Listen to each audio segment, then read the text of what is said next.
Assalamualaikum warahmatullahi wabarakatuh. Perkenalkan, nama saya Vidi Irwanda, NIM 18060051. Video ini saya buat untuk mempresentasikan tugas mata kuliah Seminar Ekonomi Publik dengan dosen pengampu Bapak DRS Alianis MS. Pada video kali ini, saya akan menjelaskan materi terkait program kesejahteraan dan redistribusi pendapatan. Sebelum memasuki penjabaran materi, saya akan menjelaskan kerangka dari pembahasan yang akan kita bahas. Yang pertama yaitu deskripsi singkat program kesejahteraan utama Amerika Serikat.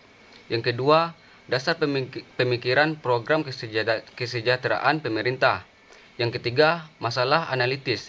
Dan yang terakhir, reformasi kesejahteraan integrasi program 456 RUU Reformasi Kesejahteraan tahun 1996. Baiklah, kita masuk kepada poin yang pertama, yaitu deskripsi singkat program kesejahteraan utama Amerika Serikat.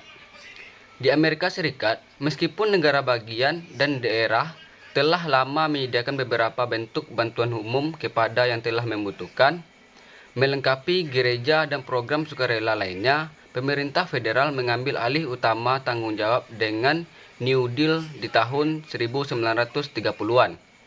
Undang-Undang Jaminan Sosial tahun 1935 mendirikan bantuan untuk keluarga dengan anak tanggungan untuk memberikan bantuan kepada keluarga tanpa pencari nafkah utama dan tambahan security income untuk menyediakan dana bagi individu lanjut usia dan penyandang disabilitas berpenghasilan rendah dengan melengkapi pembayaran jam sostek.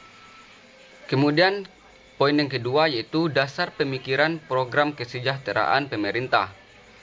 Program pemerintah sering dianggap sebagai program jaring pengaman.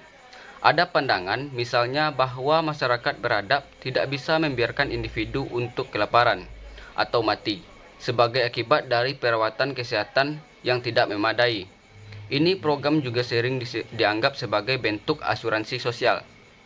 Nah, kita akan membahas dimensi masalah dari program ini. Tingkat kemiskinan adalah bagian dari penduduk yang berpendapatannya terletak di bawah ambang batas yang dimaksudkan untuk mengukur tingkat minimal yang diperlukan untuk mempertahankan standar hidup subsisten. Ambang batas jelas perlu disesuaikan setiap tahun untuk mencerminkan kenaikan harga atau inflasi. Kemudian kita masuk kepada poin yang ketiga yaitu masalah analitis.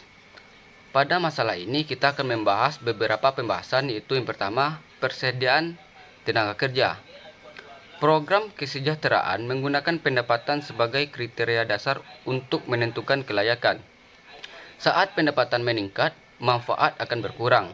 Jika pendapatan naik di atas yang diberikan ambang batas, sebuah keluarga mungkin menjadi tidak memenuhi syarat untuk manfaat Medicaid. Jadi individu peduli dengan total pendapatan mereka, apa yang mereka peroleh ditambah apa yang mereka terima dari pemerintah.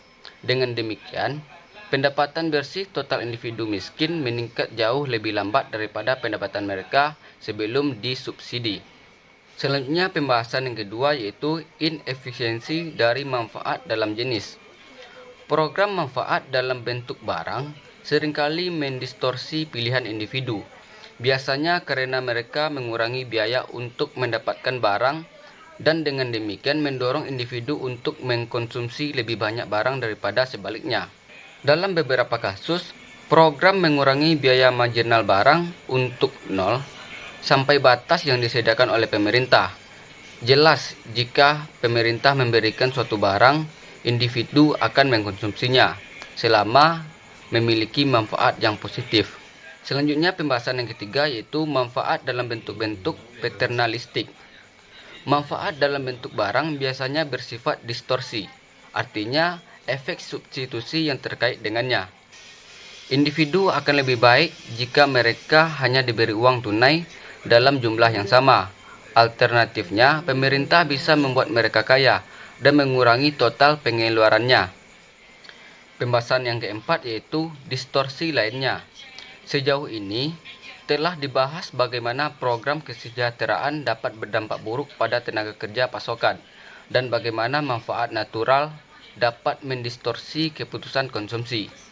Kritikus program kesejahteraan berpendapat bahwa mereka memiliki efek yang lebih mendasar pada perilaku, seperti bahwa mereka telah berkontribusi pada kehancuran keluarga, peningkatan kehamilan remaja, dan ketergantungan kesejahteraan terkonsentrasi di negara bagian yang membayar manfaat tertinggi, karena orang miskin berimigrasi ke negara bagian tersebut. Kemudian kita masuk kepada poin yang terakhir, yaitu reformasi kesejahteraan. Integrasi program 456 RUU Reformasi Kesejahteraan tahun 1996. Tanggung jawab pribadi dan peluang kerja rekonsiliasi tahun 1996 menandai keberangkatan besar dari masa lalu dalam dua cara yang penting. Yang mana yang pertama yaitu menggantikan sistem AFDC, di mana federal pemerintah membayar sebagian kecil dari biaya, tergantung pada pendapatan per kapita di negara bagian, dengan hibah blok TANF. Yang kedua yaitu memberlakukan nomor persyaratan ketat yang dirancang untuk mendorong gerakan dari kesejahteraan bekerja. Baiklah, demikianlah pemaparan materi pada video kali ini. Apabila ada kesalahan mohon dimaafkan. Saya akhiri, wabillahi taufik wa hidayah. Assalamualaikum warahmatullahi wabarakatuh.